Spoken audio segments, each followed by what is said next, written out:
Hello, everybody. Welcome back. So, this is video 4 of my Bali trip. The intention was to get myself certified as a PADI advanced diver. So, I need to get to AMED. So, Dive Culture, which was my dive center, picked me up from the airport. It's a 4 hours drive. I've just reached the hotel. This is Dharma Yoga Homestay. Pretty decent place. Basic amenities. It will, probably $60 for 3 nights. It was amazing cost, amazing price to have.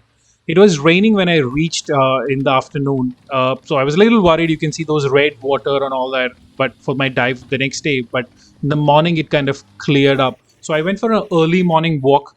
The beach was amazing. It's mostly volcanic rocks there, not sand, black sand actually, and then amazing pictures.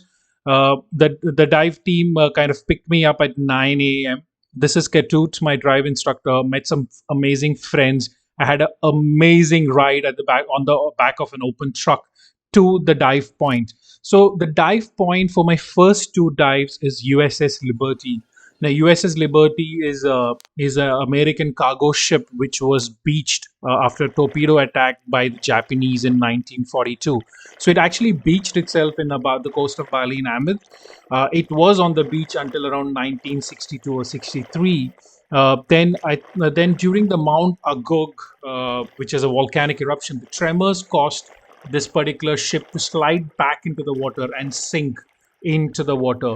So the dive site is close to 40 or 50 meters away from the beach, which makes it an ideal shore dive.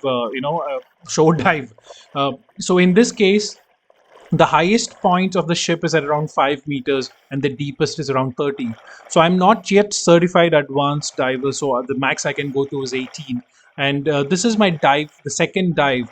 And for me, getting into the water was a little difficult during my first dive, and actually I forgot to take my camera with me in the first dive, primarily because this, like I said, is a shore dive, and the shore dive means you carry your gear, you carry your fin, and then you walk into the water and you have to put your fin on while you get into the water after you are in the water.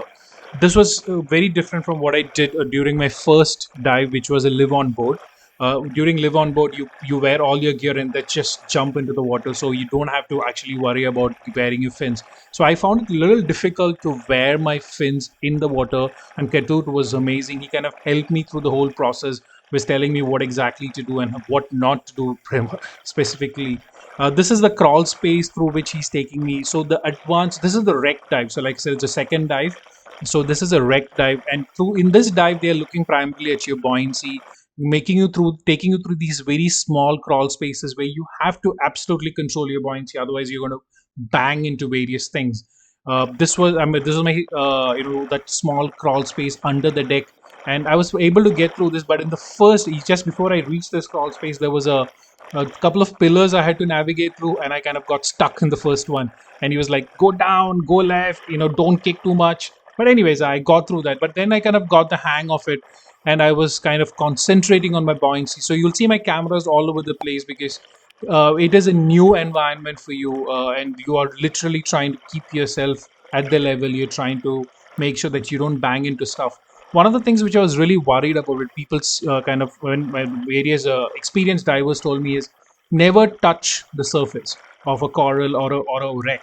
So I was trying very, very carefully not to, but being a very, very new diver, I did bang into a few things. And then I noticed that for the USS Liberty, fortunately, it was not sharp or jagged, so it did not break skin at all. It was kind of soft. And I was able to touch and navigate myself where I absolutely must. I was because the coral life is really, really beautiful here. You don't want to disturb that by touching anything. I would only bump into something which was very, very accidental. I try to avoid touching anything if I can. But sometimes when you, especially going through dark spaces like this, you invariably, kind of touch things. Katut was you could see the way he fins, you could see the way he controls himself. He's a very experienced diver. He's got some 7,000 or 6,000 or 7,000 dives. So he's super comfortable, and you can see him just going through without any kind of difficulty. Whereas my finning technique is all wrong. I was trying and pick up his finning technique, which was difficult. I did manage for some time. My breathing is all over the place, so that is something which I was trying to concentrate on. With uh, with a tank of like 250, I was only able to get a bottom time of around 45 to 50 minutes, which is not bad, but I would have definitely liked to stay longer. So this is dive two. I have total of 5 dives, and I wanted to make sure that I in the videos I'm able to show some ocean floor or into for people who are interested. So I'm going to break up my video into couple of couple of segments. So this is going to be the first one. I would be putting on the other dive videos pretty soon, so stay tuned to the channel. If you are interested in this, give me your comments and feedbacks on how I can make it better or what you would like to see about a dive video. And please feel free to share and subscribe. So thank you very much for being there. Your support is what drives me, and I really love to record my journey so that I can. It's a personal reference for the future. Thank you, and have a good one.